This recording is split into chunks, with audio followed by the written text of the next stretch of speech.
If you're going to try, go all the way. Otherwise, don't even start.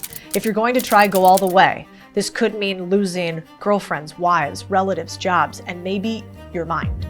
But go all the way. It could mean not eating for 3 or 4 days. It could mean freezing on a park bench. It could mean jail. It could mean derision. It could mean mockery and isolation. Isolation is the gift. All the others are a test of your endurance, of how much you really want to do it. And you'll do it despite rejection and the worst odds, and it will be better than anything else you can imagine. If you're going to try, go all the way. There is no other feeling like that. You will be alone with the gods, and the nights will flame with fire. Do it, do it, do it, all the way. You will ride life straight to perfect laughter. It's the only good fight there is. If I wanted to become a millionaire in 2025, I'd do these 7 things. This is my step-by-step guide. Or you could literally just do the opposite of all these, and it's basically a guaranteed way to stay poor. Number 1. Reps before results. I loved this quote. I fear not the man who has practiced 10,000 kicks once, but I fear the man who has practiced one kick 10,000 times. This was Bruce Lee, kind of the GOAT. Winning looks like luck from the outside, but when you zoom in, it's a numbers game. First you do reps, then you suck, then you improve, then you win, then you repeat, or you find a harder game. Most people never get past the reps stage. They hit a little bit of resistance and then they absolutely fold. That is why you do not have the life that you want right now. When I first started getting on the internet, people thought it was bizarre that I had so many businesses by then. Well, I had been buying businesses and investing for 15 years. So of course I had a little head start. The first time that I raised my very first fund, I had to sell something like 150 investors in one-on-one meetings before I got my first big check. That led to a business that eventually did $1 billion in assets under management at First Trust. But that first year was miserable.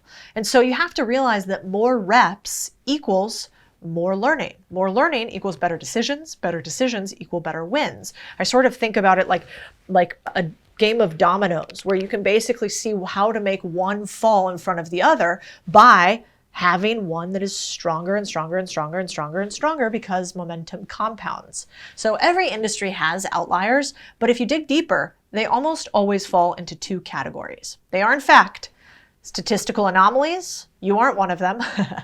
They weren't actually lucky. Their first try was their 50th rep in disguise. Nobody actually hits it big on their first try. Like a lot of people I know go back to Mark Zuckerberg and think, well, he actually tinkered on countless projects before he built Facebook. Or you see a writer that goes viral all the time. Well, they probably wrote for 10 years in obscurity. You know, Ray Kroc said it best. Luck is a dividend on sweat. The more you sweat, the luckier you get. I found this to be true again and again in life. There's really no such thing as an overnight success. And if you realize this, then the question is really, how do you stack your game so that you have a higher likelihood of winning? I think a lot of people don't know how to apply a rule like this. So the way that I do is I set rep goals, not outcome goals. So what does that mean? That means you stop judging your early results because the first 20 reps are going to be atrocious, embarrassing to watch, and you think like an athlete. So athletes think about, if I want to hit this outcome, they actually don't set the outcome as the goal. They set their actions. So let's say you want to lose 20 pounds or you want to grow your business to $2 million in revenue. Well, if you want to lose 20 pounds, what do? You say, I need to go to the gym 5 days a week. I need to walk 10,000 hours every day. I shouldn't eat processed foods, and I'm not going to drink. I'm going to do that for 30 days, then 60 days, then 90 days. I'm going to see where I'm at. In business, it's the same thing. I want to hit $1 million in revenue. Right now, I'm only at $100,000. What are the 5 tasks that I can do that I think will increase my likelihood of success? That's it. And if you can do that continuously over time, you are much more likely to become a millionaire. Number 2, the flake tax. Most people think success comes from big moves, like a genius idea, perfect opportunity, lucky break. But actually, it comes from this one simple formula. Say you'll do something, actually do it, repeat. That's it. It sounds obvious, but here's the problem. Most people don't do it.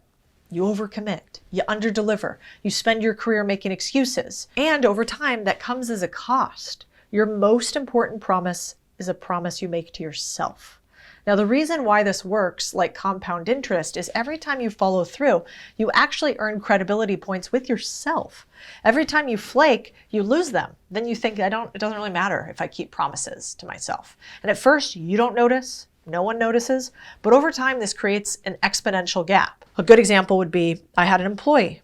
super smart. I've often found the smarter you are, the more often you can make excuses for yourself. And he's what I call a flake. Makes promises, misses deadlines, explains why a lot, super verbose, and stagnates. Whereas the type of person you want to be is an executor. So 2 types of people. I had one of these. They're called a flake. You make promises, you miss deadlines, you explain why verbosely. That means you stagnate. As opposed to an executor, which means you make promises and you keep them. You earn trust, you get more opportunities.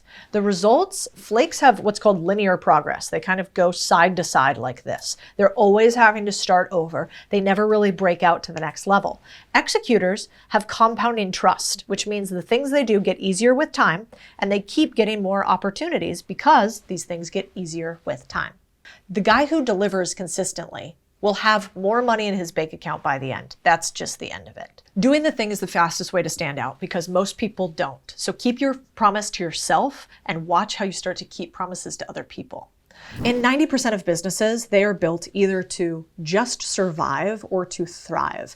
We ran 5,000 business owners through our model to figure out, could we predict those that will thrive or survive? The answer is this quiz. We call it the Empire Builder Index. It's completely free for you. It's about 15 questions, and it will tell you if your business is set up for you to not only win, but maybe one day sell it. We score and rank you from A to F, and then tell you the things that you need to change inside of your business in order for that business to be more fun to run and potentially more fun for somebody else to take over, and thus you to become more profitable. If you want this free quiz, you can click the link in the show description and ask about the Empire Builders Index. You'll get it delivered right to you. It's free. It takes about 90 seconds, maybe a couple minutes at most to fill out. And hopefully at the end, you will get an incredible score.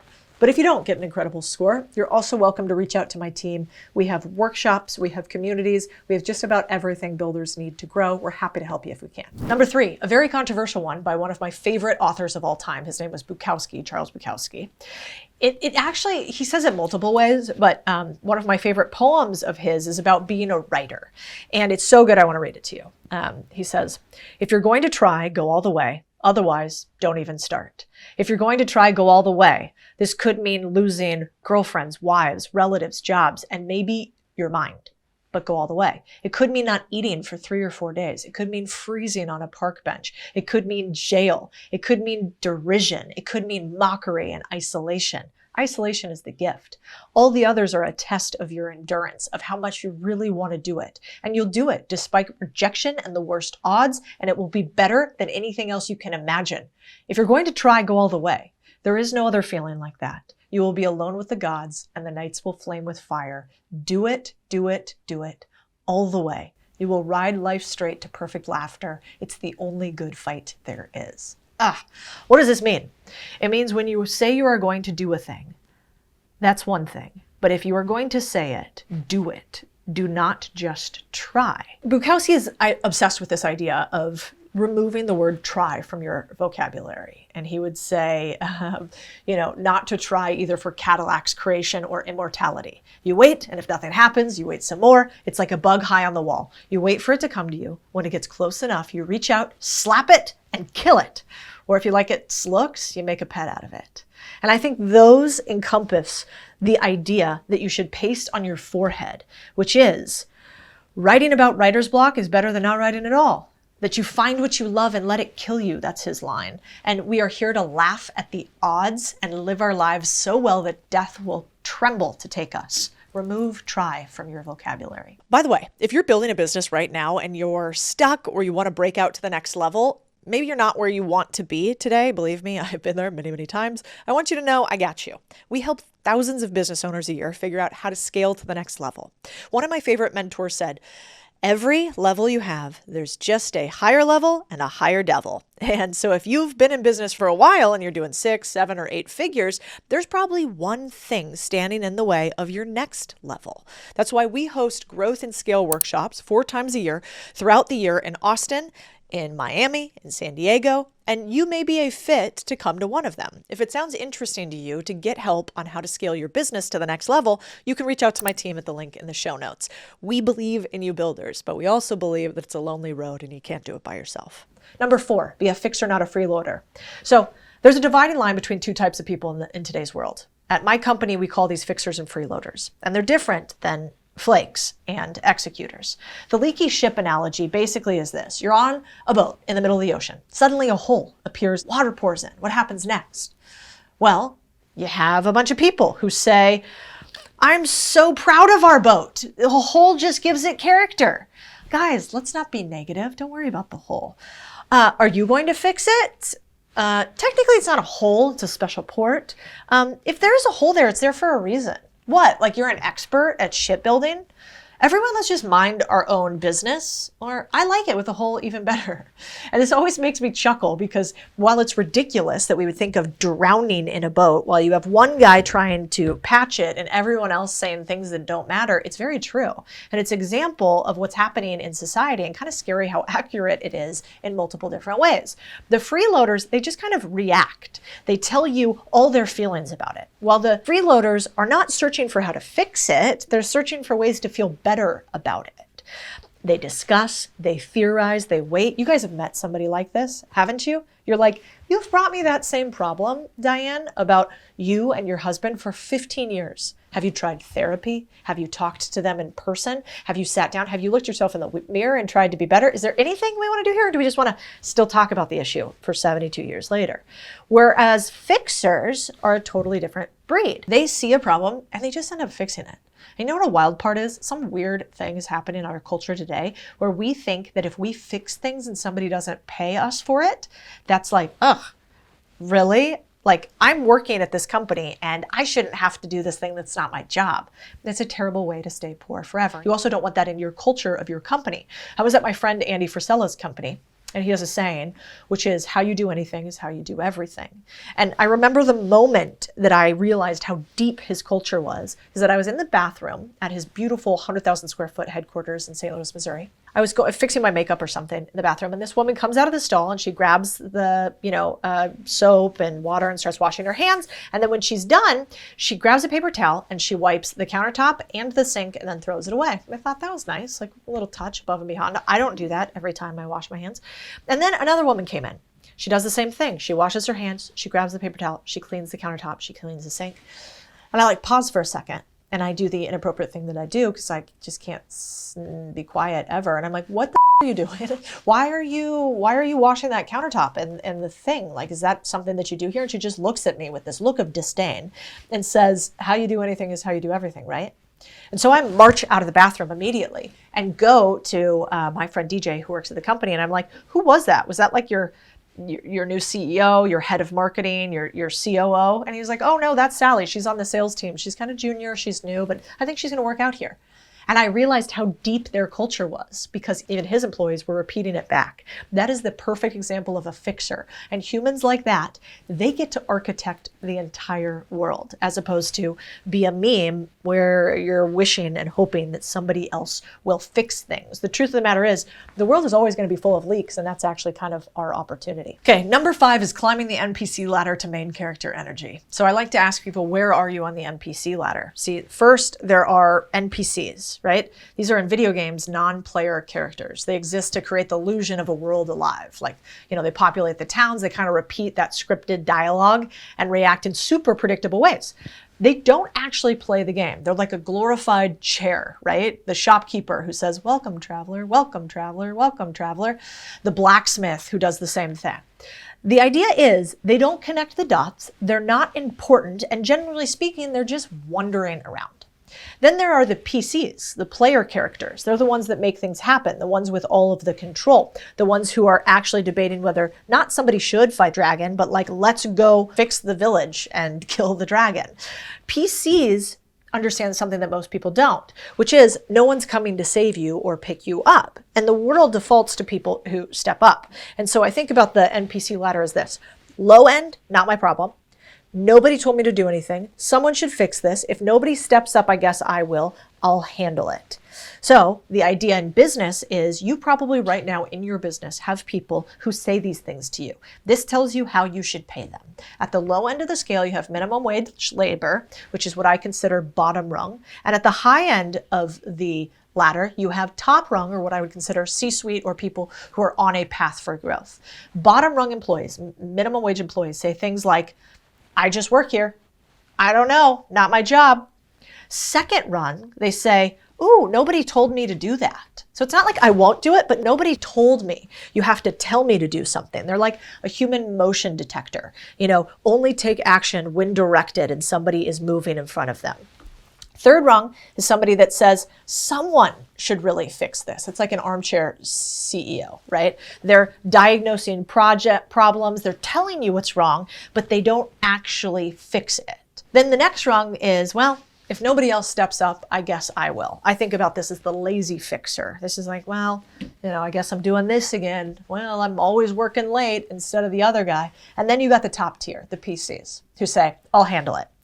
They see the problem, they take action. The idea is in your business, I want you to catalog every single person along those lines.